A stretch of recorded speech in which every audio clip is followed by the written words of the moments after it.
तो दोस्तों, अब तक आपने देखा कि अनुपमा और उनकी बेटी राही, जो उन्हें बिल्कुल नापसंद करती है, एक दूसरे के खिलाफ डांस कंपटीशन के फाइनल में पहुंच चुकी हैं।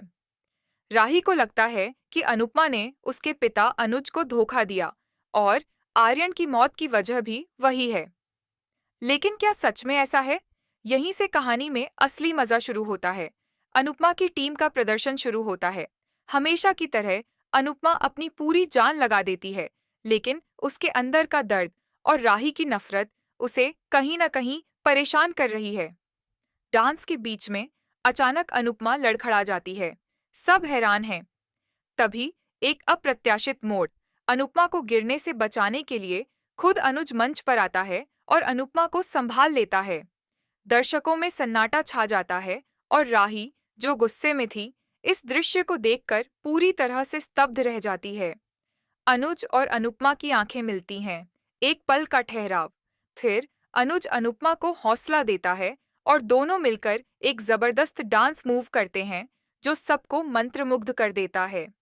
उनके डांस में एक अजीब सी केमिस्ट्री दिखती है, जैसे वो एक दूसरे को सालों से जानते हों। इस डांस में उनका पुराना प्यार और अनकहे बलिदान साफ झलकते हैं। जजेस को फैसला लेना मुश्किल हो जाता है।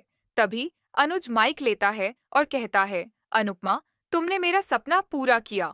और फिर वो राही की तरफ देखता है और कहता है, और राही, मैंने तुम्हें कभी अनुपमा से नफरत करने की वजह नहीं दी, बल्कि अपनी चुप्पी से तुम्हें गलतफहमी में रखा। दरअसल ये ट्विस्ट बहुत गहरा है।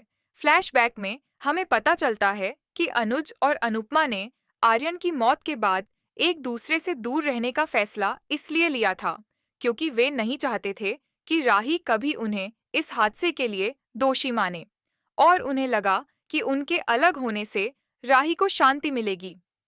लेकिन ये त्याग सिर्फ राही के गुस्से को बढ़ाने वाला साबित हुआ।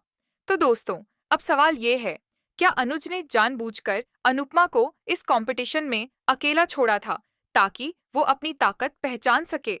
क्या राही को अब अपने पिता और माँ के इस गहरे त्याग का एहसास होगा? और अनुज का क्या? क्या उसकी चुप्पी के पीछे एक पिता और पति का सबसे बड़ा बलिदान छुपा था? ये सब जानने के लिए देखते रहिए अनुपमा के आने वाले एपिसोड्स।